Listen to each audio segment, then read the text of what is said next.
पोल box की 157 गुम फाइलों का सवाल। बीजेपी संसद में उठाएगी मामला।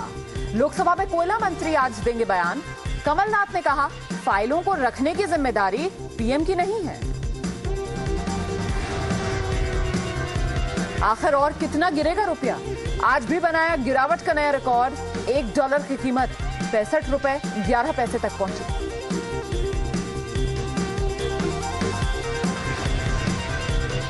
आफत में आसाराम। जोधपुर आश्रम में नाबालिग से बलात्कार के आरोप में लटकी गिरफ्तारी की तलवार।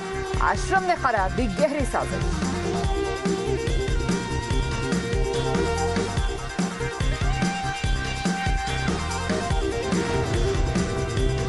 टूजी केस में अनिल अंबानी की गवाही आज। दिल्ली की पटियाला हाउस कोर्ट पहुंचे। सीबीआई स्पेशल कोर्ट ने जारी किए थे समन। दिल्ली गैंगरेप मामले में जुवेनाइल जस्टिस बोर्ड को मिली हरी झंडी। सुप्रीम कोर्ट ने दी फैसला सुनाने की इजाजत। 84 कोस परिक्रमा पर गरमाया उत्तर प्रदेश। वीएचपी की अखिलेश सरकार को चुनौती। कहा, 25 से ही होगी परिक्रमा। अयोध्या और आसपास सुरक्षा बल तैनात।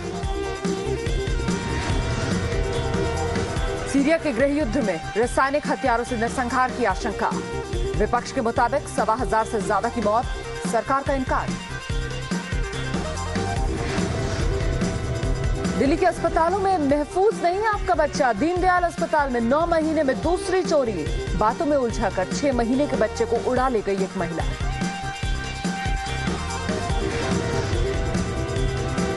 दिल्ली और एनसीआर में आज भी बारिश। ऑफिस जाने में लोगों को खासी दिक्कतें पेश आई। सड़कों पर भर सकता है पानी।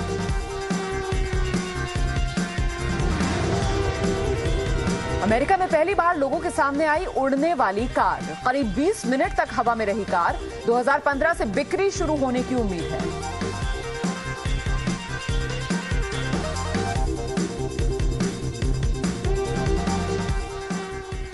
नमस्कार, स्वागत है आपका जी मीडिया में। मैं हूं रुमाना इसार खान। सुबह 11 बजे संसद की कार्यवाही शुरू हुई। लोकसभा की कार्यवाही जैसे ही शुरू हुई, एक बार फिर हंगामा हुआ और कार्यवाही स्थगित। और ये राज्यसभा की कार्यवाही आप देख रहे हैं, जहां कोयला घोटाले का मुद्दा गर्मा रहा है। इस वक्त बवाल मचा है गुम फाइलों पर। तो 12 बजे तक लोकसभा की कार्यवाही स्थगित। राज्यसभा की कार्यवाही अभी चल रही है और राज्यसभा में भी कोयला घोटाले में जो फाइलें गुम हुई हैं, उसी से जुड़ा मुद्दा गर्मा रहा है। It's a 0 hour subject, we have admitted. We are taking it up at 0 hour.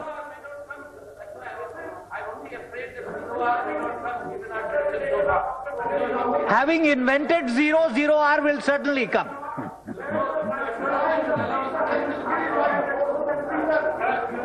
There will be 0 hour.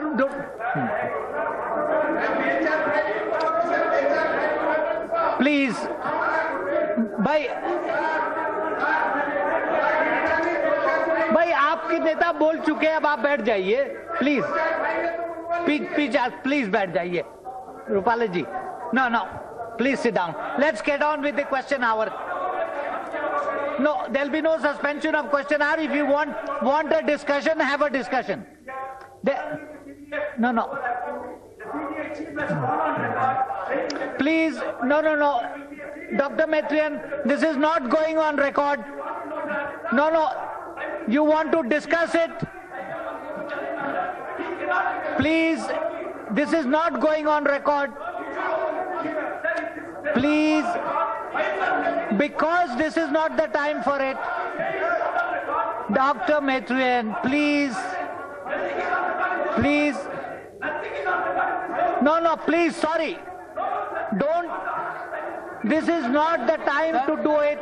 Chairman, sir. Speak when your turn comes. Yes, sir. Please, 1 minute. Please, yes. Chairman, sir.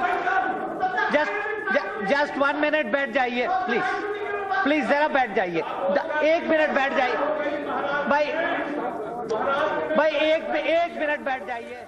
जी, तो राज्यसभा की कार्यवाही भी आपने देखी, काम शुरू हो नहीं पा रहा है। वहां पर भी बार बार विपक्ष की तरफ से सवाल उठाया जा रहा है। और इस बीच लोकसभा के बारे में हमने आपको बताया, जैसे ही कार्यवाही शुरू हुई, विपक्ष का हंगामा।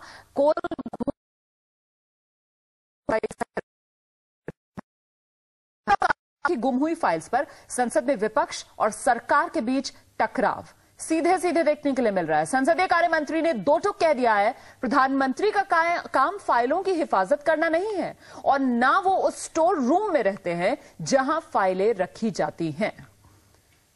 तो जिस तरीके से फाइल होने के मुद्दे पर विपक्ष की तरफ से सीधे जवाब प्रधानमंत्री से मांगा जा रहा है, सरकार पूरी तरीके से न सिर्फ बचाव की मुद्रा में बल्कि आक्रामक होती हुई भी नजर आ रही है। और इसी पर संसदीय कार्य मंत्री कमलनाथ की तरफ से कहा गया कि प्रधानमंत्री का काम उस स्टोर रूम की हिफाजत करना नहीं है जहां पर फाइल्स रखी जाती हैं। Prime Minister is not the custodian of the files. He is not staying in the storeroom where the files are.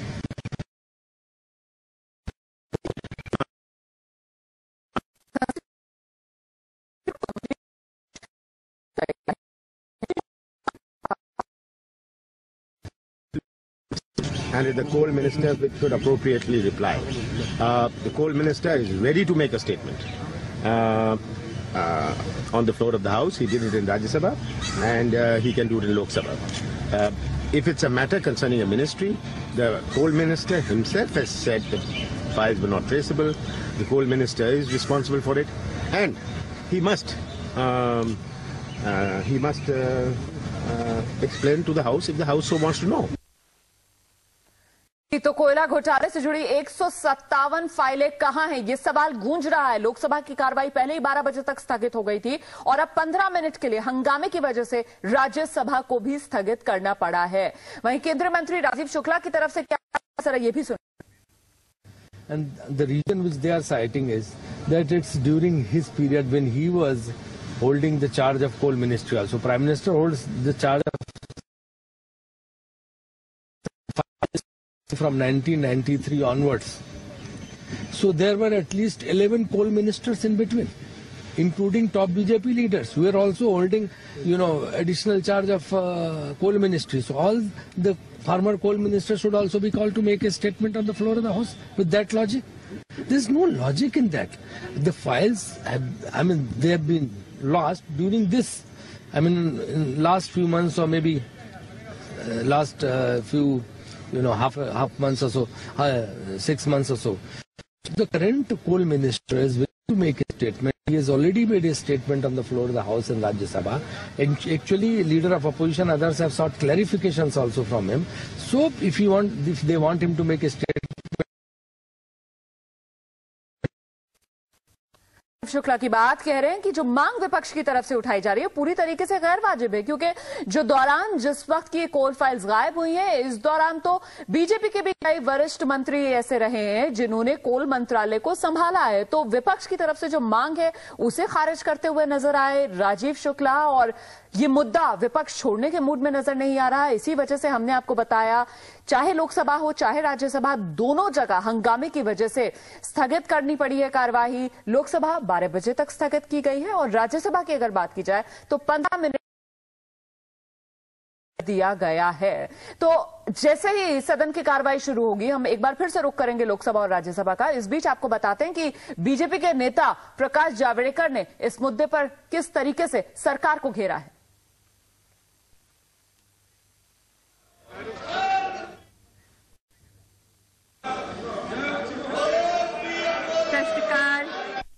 विपक्षी दलों ने एक बड़ी कामयाबी हासिल, जो ये छुपाना चाहती थी कि कुछ फाइलें मिसिंग हुई है, वो सारा बाहर आ गया, सरकार का झूठ। और इसलिए आज साफ हो गया कि 2006 और 2009 के बीच जो कोयला घोटाला हुआ, उससे जुड़े सैकड़ों फाइलें अभी भी नहीं मिली है, दस्तावेज नहीं मिले, जो कि बहुत महत्वपूर्ण है। और इसलिए ये देश को पूरी तरह से एक्सपोज हो गए। और बीजेपी की ही तरह शिवसेना का भी कहना है कि कोयले की गायब फाइलों पर खुद प्रधानमंत्री को सदन में बयान देना ही होगा। जयप्रकाश जायसवाल खुद एक गुनहगार है, उसमें उनके जो रिलेटिव है उनको भी कोल ब्लॉक मिले हैं। बात ऐसी चोरी है, जब कोई चोर घर में घुसता है, लूटपाट करता है, जाग उठता है आवाज से, तो चोर उसका मर्डर करके भाग जाता है। वैसे ये लोगों ने ये मर्डर किया है, पहले चोरी की, बाद में फाइलें गायब की, ये मर्डर है। जी, तो कोयले की गुम फाइलों के मुद्दे पर आमने सामने सरकार और विपक्ष, टकराव लगातार बढ़ता जा रहा है। लोकसभा और राज्यसभा दोनों ही जगह कार्रवाई को स्थगित करना पड़ा है। हम छोटे से ब्रेक के लिए यहां पर रुक रहे हैं। इस खबर पर तो हम नजर बनाए हुए हैं। साथ ही ब्रेक के बाद जब लौटेंगे तो आपको बताएंगे किस तरीके से रुपए में देखी जा रही है और गिरावट। और बड़ा सवाल, क्या 70 रुपए का होगा $1? गिरावट दर्ज की जा रही है। आज $1 की कीमत ₹65.25 तक पहुंच गई है, जो कि अपने आप में रिकॉर्ड है। और रोज गिरावट का एक नया रिकॉर्ड टूट रहा है। पिछले एक महीने में रुपए की कीमत 16% तक गिरी है।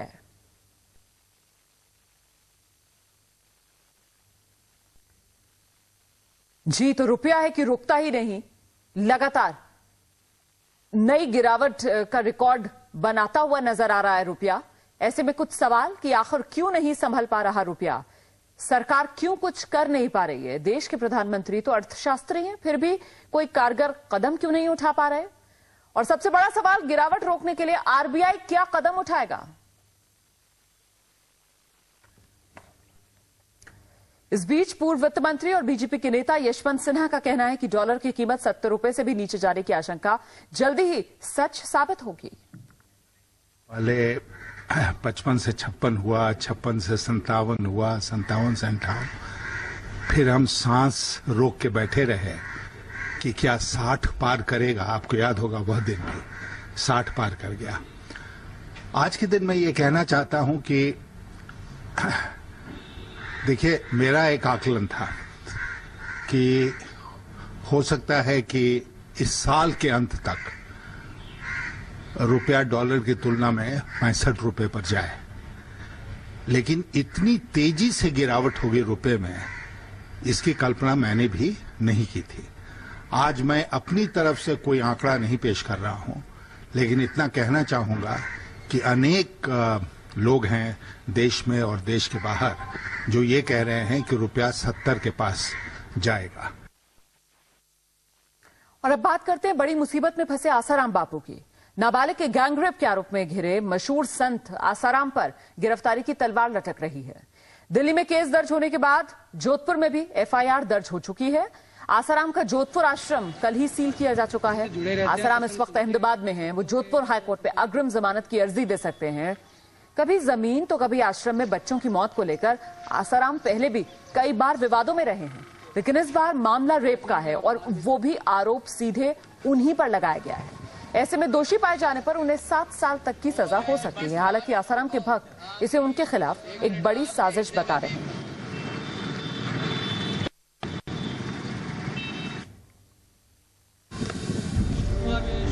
आसाराम बापू पर उसी के आश्रम में रहने वाली छात्रा ने रेप का चार्ज लगाया। लड़की के मुताबिक आसाराम ने डरा धमकाकर उसके साथ रेप किया। डरी सहमी लड़की और उसके परिवार ने दिल्ली में कमला मार्केट थाने में आसाराम के खिलाफ रिपोर्ट दर्ज कराई। हालांकि आसाराम के समर्थक रेप के इस चार्ज को लड़की की साजिश बता रहे हैं। कह रहे हैं कि आसाराम बापू को ये बदनाम करने की साजिश है। उनके साथ में हमेशा साधक रहते हैं, ऐसा नहीं बापू जी हमेशा अकेले रहते हैं, और साधक तो होते ही हैं वहाँ पे। ऐसा गलत कार्य होने का तो सवाल ही पैदा, और उनके लिए ऐसा गलत सोचना ही बहुत बड़ी बेवकूफ़ी है जो ऐसा आरोप लगा रहे हैं। उनकी खुद की इतनी तुच्छ मानसिकता है।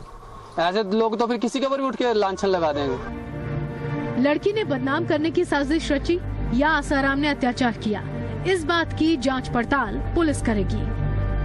कमला मार्केट पुलिस थाने में आसाराम के खिलाफ 0 एफआईआर दर्ज कर ली गई है। लड़की की शिकायत पर दिल्ली पुलिस ने कमला मार्केट थाने में 0 एफआईआर दर्ज कर ली है। आसाराम पर पॉक्सो एक्ट, जेजे एक्ट और 506 और 376 की धाराओं के तहत मामला दर्ज किया गया है। 0 एफआईआर दर्ज होने के कारण दिल्ली पुलिस ने इसे जोधपुर पुलिस को सौंप दिया है। अब आगे की जांच जोधपुर पुलिस करेगी। 0 एफआईआर का मतलब बिना नंबर की एफआईआर, और वो इसलिए कि लड़की के मुताबिक उसका रेप जोधपुर राजस्थान में किया गया और जोधपुर दिल्ली की पुलिस के अधिकार क्षेत्र से बाहर है।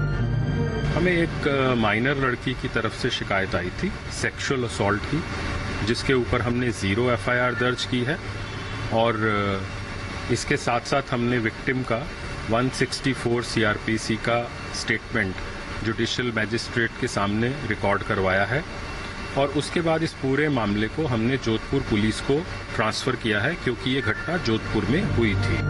आसाराम बापू पर protection of children from sexual offences act का सेक्शन 8, धारा 376, 354 और 506 के तहत केस दर्ज कर लिया गया है। लड़की ने मजिस्ट्रेट के सामने अपना बयान दर्ज करा दिया है, जबकि जोधपुर पुलिस का कहना है कि अब तक उन्हें जो भी जानकारी मिली है वो मीडिया के माध्यम से है। उनका कहना है कि लिखित जानकारी आते ही पुलिस अपनी कार्रवाई शुरू कर देगी। जैसी भी कोई सूचना मिलेगी या कोई पीड़िता की तरफ से या तो दिल्ली पुलिस की तरफ से, तो जोधपुर पुलिस के अधिकार क्षेत्र में जो कोई भी अपराध बनेगा तो हम बिल्कुल उसमें कानून सम्मत कार्रवाई करेंगे। दिल्ली पुलिस के अधिकारी जोधपुर के लिए रवाना हो चुके हैं। मामला काफी गंभीर है। एक तरफ एक ऐसा संत जिसके लाखों भक्त हैं, तो दूसरी तरफ है एक नाबालिग लड़की के गंभीर आरोप, और सच सामने आएगा पुलिस की जांच पड़ताल के बाद ही। जोधपुर से लाल सिंह फौजदार के साथ जितेंद्र शर्मा, जी मीडिया, दिल्ली। और इस वक्त की बड़ी खबर आपको बता दें, सुप्रीम कोर्ट ने दिल्ली गैंगरेप केस में जुवेनाइल जस्टिस बोर्ड के फैसले पर लगी रोक हटा ली है। इसका सीधा मतलब ये कि जुवेनाइल जस्टिस बोर्ड अब 31 अगस्त को इस मामले में अपना फैसला सुना पाएगा।